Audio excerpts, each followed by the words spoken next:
Welcome back to our to day 2 of the summit, and we are now on our third session, and we have with us Dr. Barghave Dave to talk about to still talk about the digitalization in the construction industry. So Dr. Bhargav is the co-founder of and CEO of Viseline.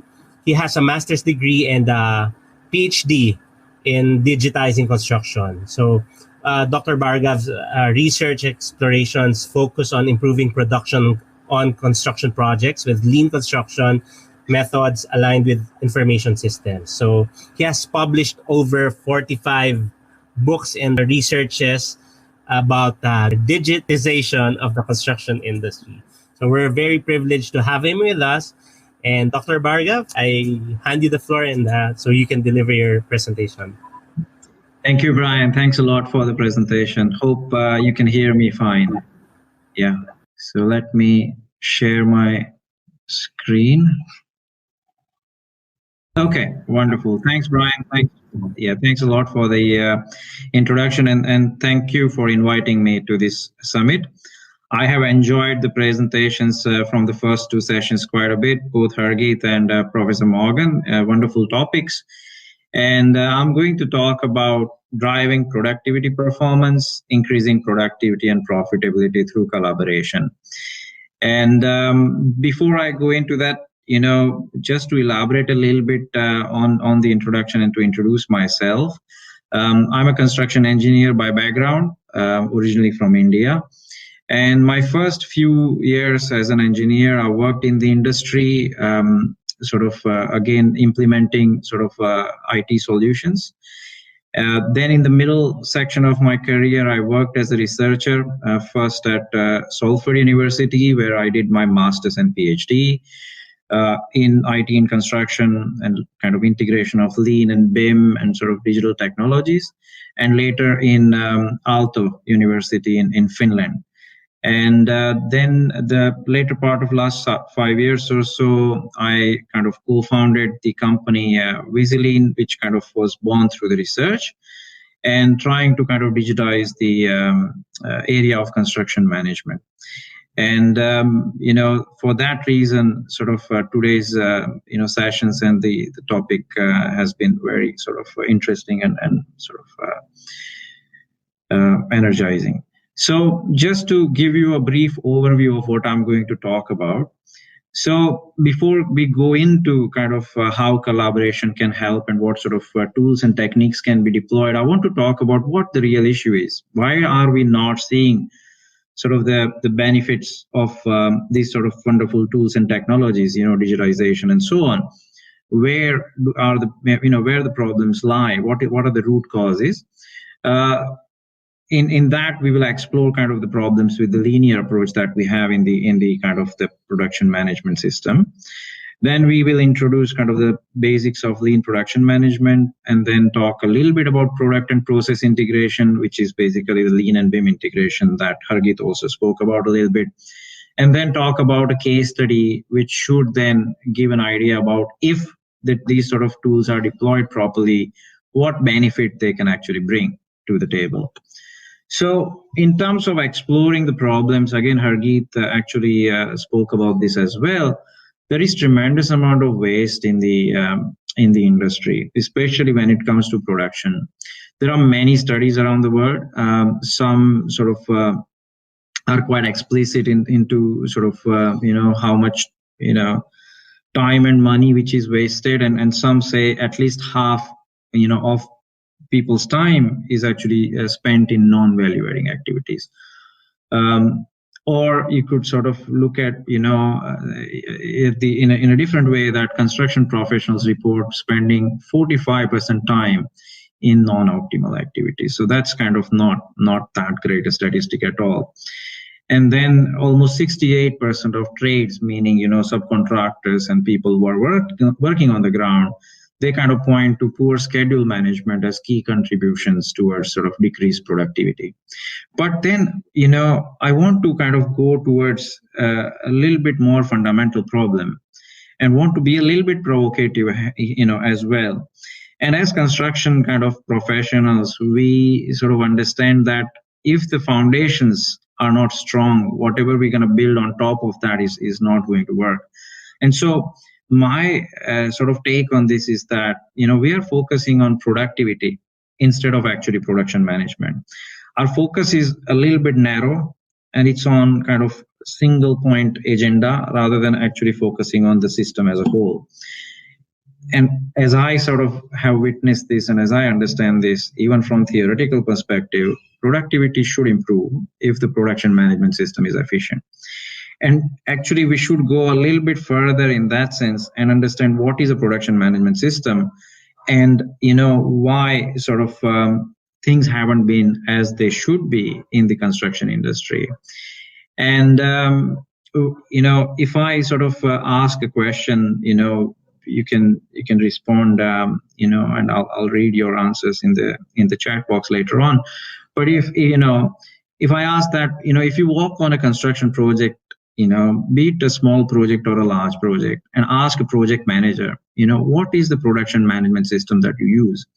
Do you think you will get an answer? And my sort of observation has been that, there hasn't been an explicit sort of production management approach or explicit production management system that is being deployed in construction.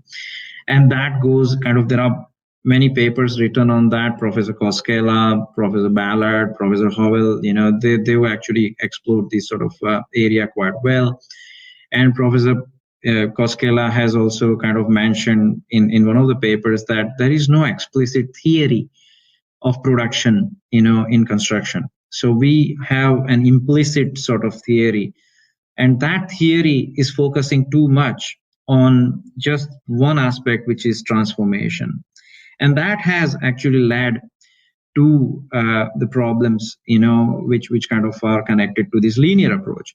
So we have on one hand this sort of imaginary world of planning and sort of scheduling and so on. This is where we begin when actually the construction projects start. Planning and sort of planning of design as well as planning of the entire construction project. And when that hits the real world of execution, problems start. And we don't have these sort of feedback loops which kind of connect these sort of approaches explicitly. So in planning, we assume certain productivity sort of matrix, and then when we hit the real world, those matrix are almost always proven wrong because of the dynamic nature of construction, which has been much spoken about, and then that affects kind of productivity. And so the issues, as I mentioned, kind of they lie in the process. There is constant disruption in the flow, and Hargeet spoke about this kind of the reason why we need lean production is that lean actually improves the flow. And this is where, when we actually look at the flow, this is where the waste is hidden.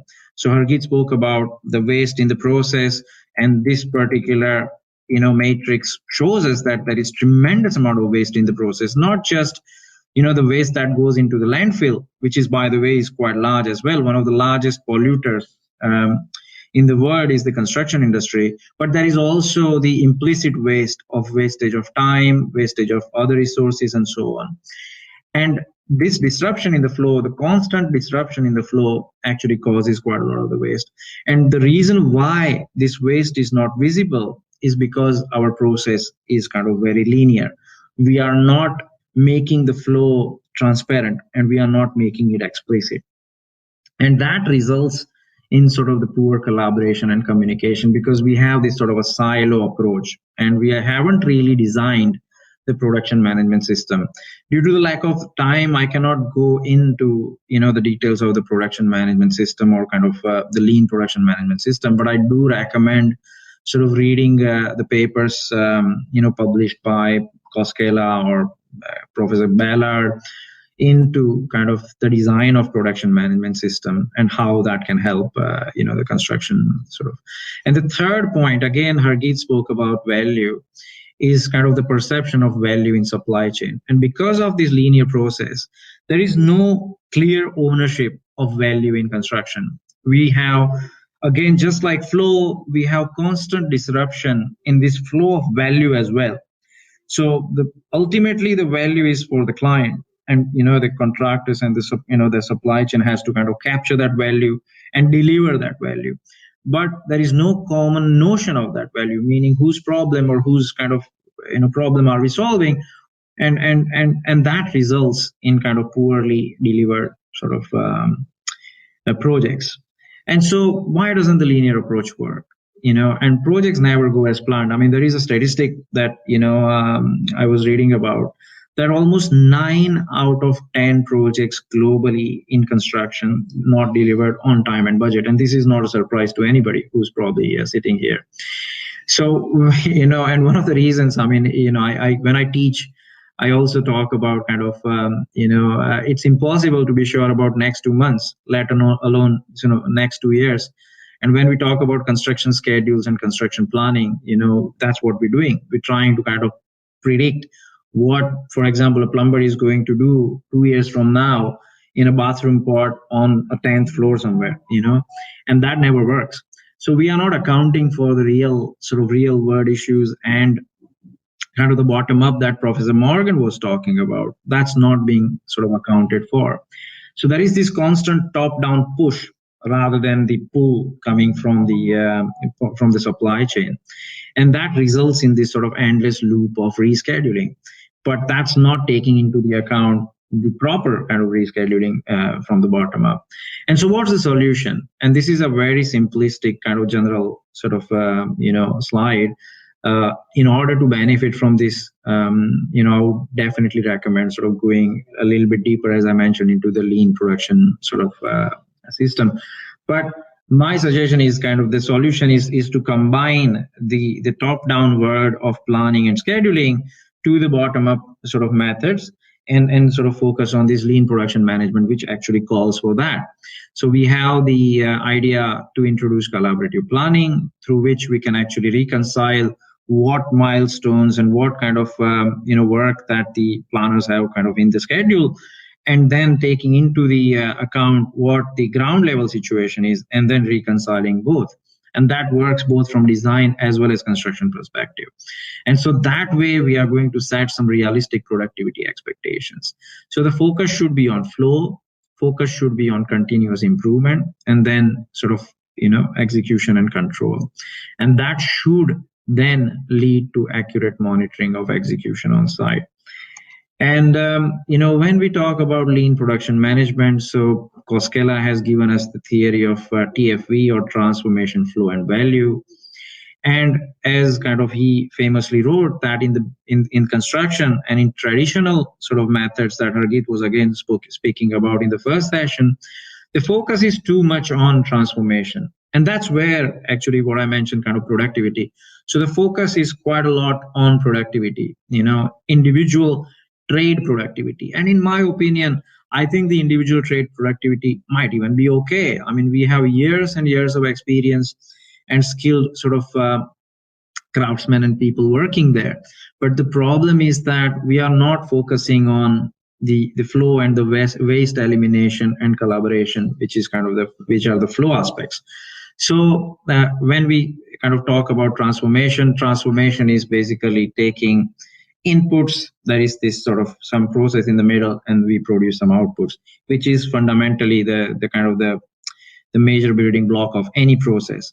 But then when we speak about flow is actually flow of resources like material, manpower, equipment, and quite importantly, information. So we have information flow as well, which kind of then connects to digitalization and so on. And quite a lot of this information is now sort of flowing through the digital channels. So we need to kind of focus on that. And then when that flow becomes imminent, waste becomes visible. That's where we realize where this flow is broken. If we focus there, then we start to identify where kind of the waste lies in that process. So then waste of material, time, and effort into the supply chain. And that also will help us identify non-value adding time. And so when we combine that, we can go towards a production management system that, can foster true collaboration. And we can also flip that coin and say we cannot achieve that without true collaboration within the supply chain. So in order to kind of achieve that kind of seamless flow, we need to be able to we need to collaborate, with each other, and we cannot have that sort of a linear process. And this is where the lean production management and the the collaboration planning systems and those sort of things come in. And so collaboration is through involvement of the downstream on a single and integrated sort of process rather than platform, I would say, process. Of course, platforms would come later on to support that process. And then that's supported through visual management. And this is where BIM also comes in. We'll talk about that a little bit sort of later on. And that ultimately, so if we combine this sort of transformation and flow, that should put us in a good sort of position to deliver value. And the focus should always be how do we deliver that value to the customer through the fulfillment of their requirement. And again, BIM plays a major role there, in my opinion, as well.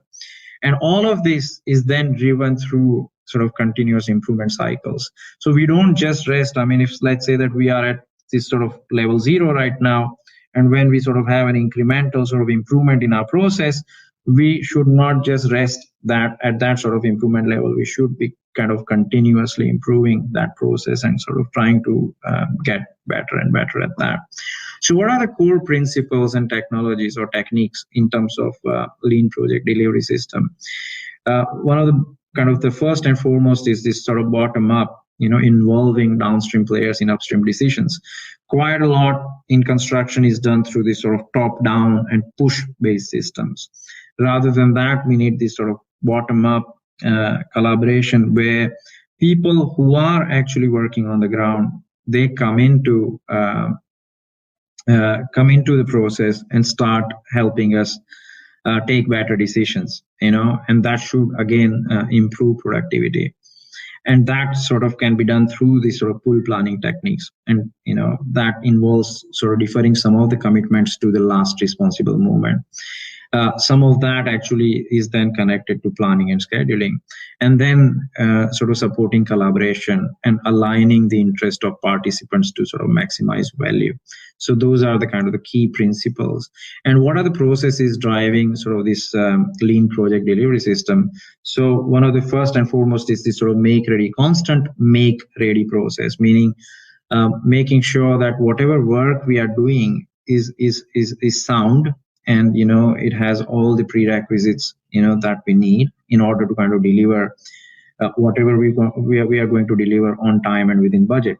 If we are not going to do that, then we are going to fall short and constantly run into firefighting issues. So all the traditional push-based techniques, they fall into that trap, and they never actually support this sort of make-ready process efficiently. And that's why we are into that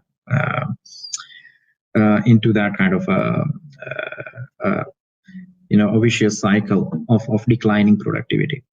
There is also the commitment-based planning, meaning ensuring that we have commitments. And once we are doing the bottom-up, we follow the bottom-up and pull planning principles, we are actually ensuring that we are getting commitments from the people who are actually going to do the work, instead of pushing them and pushing the decisions on them. And ultimately, it should lead, as I spoke earlier, to continuous improvement. So identifying and actioning on root causes and plant failures or any other failures, meaning we're constantly evaluating, typically on a lean project on weekly basis, to say where are we failing and why are we failing there. And there are again lean tools like 5 whys to help us go towards the root cause and understand how we can actually improve. And then, we come to this sort of product and process integration. So this is again, Hargit mentioned about lean and BIM integration. And about 10, 12 years ago, we started to look into BIM was sort of emerging as a key digital platform, which delivered, product management in a very visual way. And we thought, can we actually explore, on one hand, when we actually talk about production management, on one hand, we have the process that we need to manage, and process includes the production management processes. And again, it includes people in that. And then on the other hand, in order to deliver a project, we need to manage a product, which is traditionally coming from the CAD-based systems. And we thought we need to integrate both of these. We can't have, in the modern sort of production management system, we can't have one which is not integrated with the other. So in order to deliver a project, we need to make sure that what we are going to build is actually connected to how and when we are going to build it. And so that means basically connecting the product and the process together. And so when we started to look into sort of the principles that lean construction brings into place, and looking at kind of BIM functionalities that it offers, we started to kind of see a pattern that actually the entire construction process, starting from design through to actually your construction, and then leading on to the operations and management, is actually supported quite well if we actually integrate this lean and BIM together. Now, after kind of 10 years or so and kind of experiences with delivering this, it's very easy to see why. But back then it was quite new because BIM was just emerging, and BIM had up to that point been applied quite successfully to the design process, but not sort of taken into the subsequent kind of construction and operations processes. And so when we actually look at the BIM visualization, it actually supports the flow and waste minimization through kind of the visualization, and kind of there are many different sort of functions at play there. You could actually improve the delivery of product through that sort of visual platform quite effectively. On the other hand, actually lean supports the BIM implementation. I mean, Professor Morgan was talking about sort of digital leadership and collaboration and the bottom up.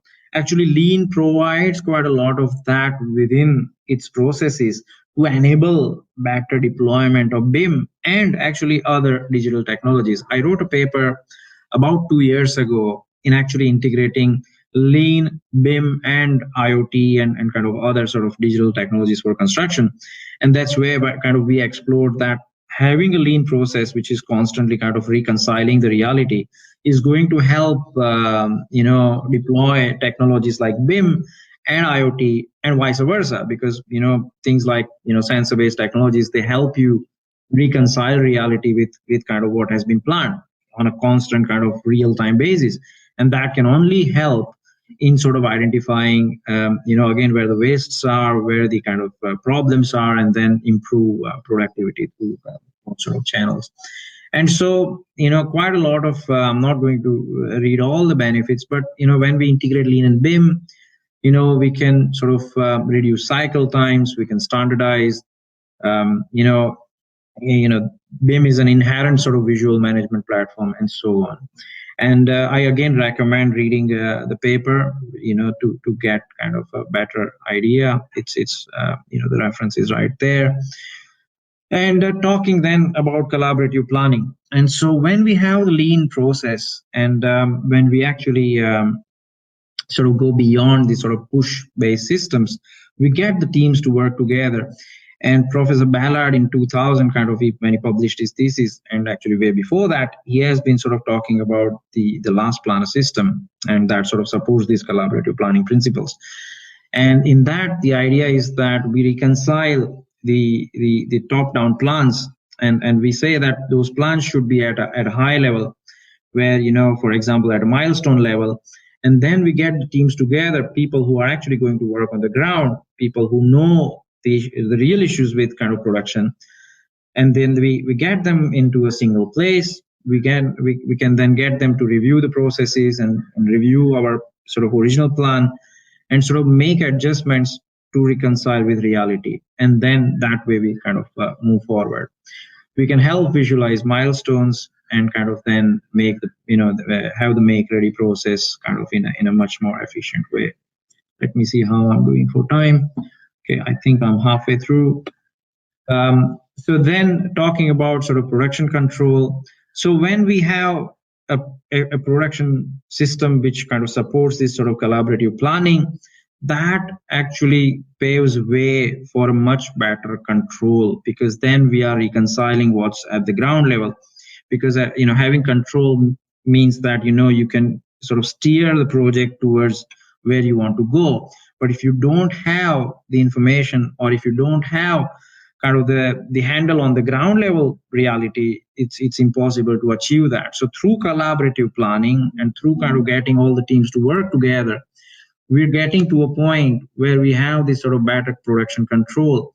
And this is where, if you actually have the visual management platform and the kind of the delivery of product level information that BIM can provide, integrating something like Lean and BIM, will provide a much better kind of production control. You have, for example, digital flow of updates. You can visualize where the work is going on, what's the status of that work. For example, if there are any stoppages, if there are any delays, then you can actually find root causes behind those stoppages and delays. And rather than getting your workers come to you, you can actually go to your workers. You can actually support them better in trying to get those sort of problems, resolved. And so that will again, provide a much better kind of control over, the situation. I believe that Paramjit is actually going to take you through, how a collaborative planning and production management system can be implemented and what sort of benefits it can bring when it's, again, integrated with BIM. So I'm not going to go too much into the detail. But, once you have a single integrated platform, a lot of people talk about this single source of truth. There is this common data environment and all that. So the idea is that you bring all the stakeholders to a single platform and get them to review the progress and review the process and take action. So it becomes much more efficient, and information is then at hand at all times rather than, distributed in different sort of channels. Again, Harjit spoke about kind of the waste that lies into, having those sort of disparate systems. And, in my own research, which I did already kind of, 15 years ago or 10 years ago, I found that almost 70 to 80% of a project manager's time, and I'm not exaggerating, goes into chasing information and trying to find information sort of from different sort of data sources. And back then it was emails and sort of phone calls and sort of, literally paper-based information. So from that, if you can actually provide this sort of common data environment and single and integrated platform, you could actually collaborate much more effectively and sort of have control in a much better way. And teams could still be distant. There was also this discussion on the new normal. And this is, again, what we are finding more and more, that teams are actually now forced to work remotely. Not everybody can go to the sites, and they still need to collaborate because construction is still going on. And so, quite a lot of the teams have found themselves in a position that whether they were ready or not, they are now having to use sort of digital collaboration platforms more and more, and also collaborative processes more and more. And so, this has become quite an interesting sort of topic. And when we talk about implementation, and again, Professor Morgan spoke about this digital leadership, and this is quite connected to that, is that we need to kind of think about, it's all about people then. We need to make sure that our people and processes are ready, to handle that kind of change. And we need to move beyond. There was kind of, again, those sort of do's and don'ts were fascinating. In my opinion, there is also this big need to move beyond the jargon and to make it sort of simple to understand for people on the ground, whatever we're talking about here, whether it's lean systems or whether it is kind of BIM, and other technologies. So we need to kind of focus on what problems are we solving and how we are solving them for people. And that should then sort of lead to the change in behavior. So once we start to support people on the ground at both kind of the individual and organizational levels, then we sort of start to go towards these sort of new practices in a little bit more efficient way. And of course, this is where we need to go quite deep into providing leadership to kind of our sort of, to in the industry. We will have to overcome resistance, and this comes up time and again. I don't think there is any shortage in technology anymore. I think the technology is there. And so it's all about overcoming resistance from both people and process perspective Hargeet started her presentation saying, it's shocking when people say that we've always done it this way. And would you believe, but this is the thing that we kind of talk about and we hear almost on daily basis. And it's kind of the biggest kind of hurdle in implementing anything new. And so this is kind of quite critical. And again, that sort of leads into what Professor Morgan was talking about, that we need to provide leadership if we need to overcome this kind of resistance. And then, that sort of go towards this progressive application of, tools and techniques. So changes at the conceptual level, practical levels, and then reaching sort of this strategic adoption, throughout the industry. Because we need to get, it's not just then stopping at, for example, if you're working for a contractor, then it's not just stopping at your level. You need to go above and beyond, and you need to go kind of one level up, which is kind of connecting with the designers. And you need to go downstream and connect with all your suppliers and other kind of subcontractors in order to kind of deploy something, if you are going to bring that kind of a change in processes.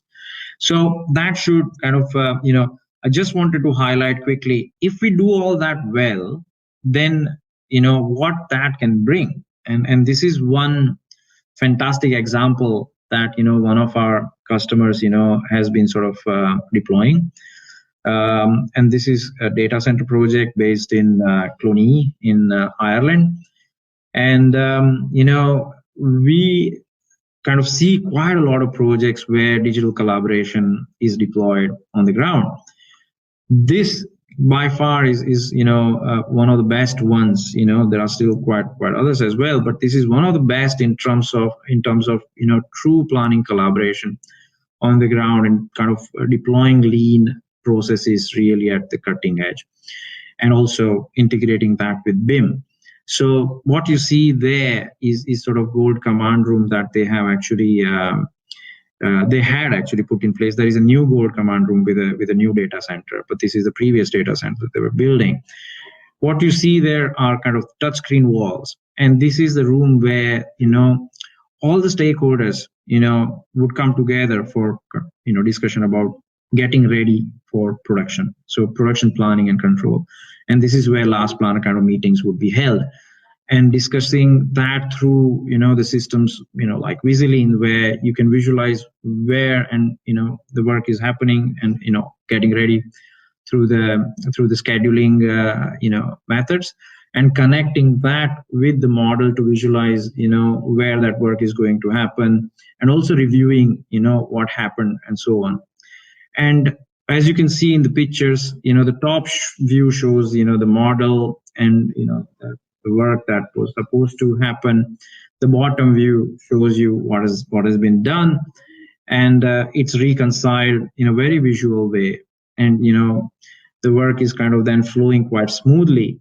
And through that, the project was able to achieve almost 60% reduction in defects, 43% improvement in individual sort of efficiency in terms of production management, and 45% reduction in labor spent on those processes. And that was actually documented by the contractor themselves with their sort of supply chain. And that was really remarkable. So they had been comparing sort of how long it takes them. This particular process was actually reduction in installation time for one sort of data hall. And they actually documented that the first data center they built, it took them 21 weeks to actually fit out one data hall. The second one, where they actually started to go towards lean, but not completely in an integrated way, and not integrating that with BIM, they were actually achieving about 16 weeks. So a reduction of about 5 weeks in that sense. And then the final one was actually, it took them 9 weeks with Visaline and also with sort of integrated lean and BIM processes. And that was remarkable. So this was a very clear kind of indication of, if you really achieve this well, this sort of integration of production, management sort of techniques, then the benefits could be sort of exponential. And the ultimate outcome was that the team was able to reduce transport and congestion on site and improve kind of real-time project transparency. And the consistent sort of data collected at the work phase, help with continual improvement in processes, as you can see here. And we are still working with them on the kind of the latest project, and going to publish our findings once again, where we are kind of applying some even more advanced techniques. So, this is where I want to stop. And, thank you for your time, and happy to take questions. So I'll stop here. Okay. Thank you very much, Dr. Bhargav, for that wonderful presentation. Thank you. We have a few questions, but for in the interest of time, we'll probably take one or two, and then we'll proceed with the rest in the Q&A. So the first question is from James, where he says, Lean is being adopted more worldwide now and starting to become fairly common. However, planning, production, and BIM are normally driven by different departments and a disconnect. Do you see challenges in them and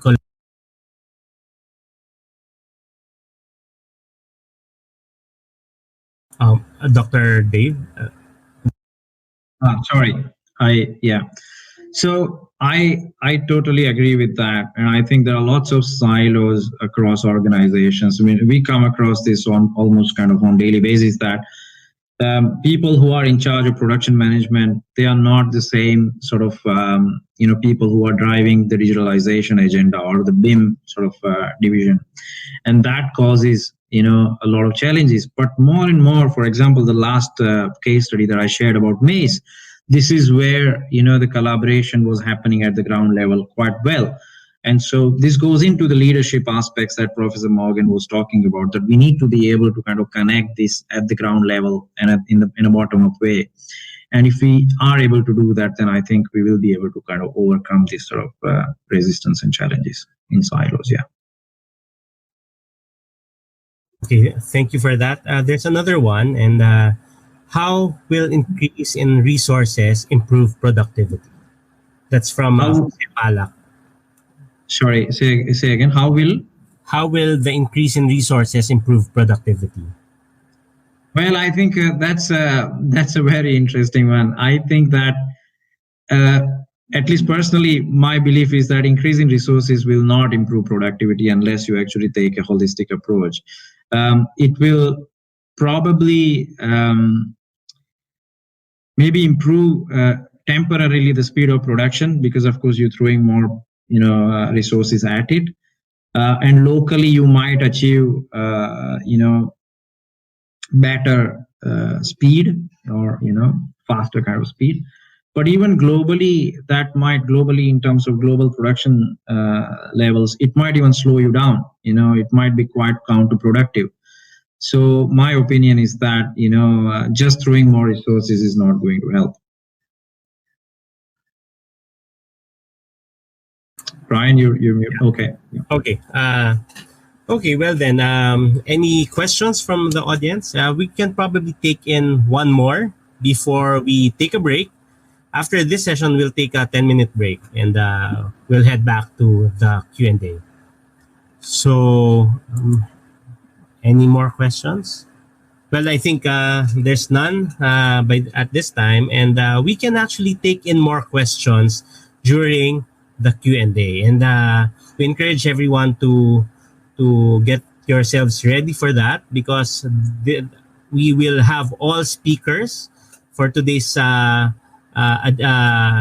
summit to discuss or to answer all your questions. And this would be an interesting time, because your questions will not just be a question and answer, but this will be a continuing discussion of what we have been having from the very start of the day. So thank you, Dr. Bhargav, for being here, and we look forward to having you answer more questions in the next session. So thank you very much.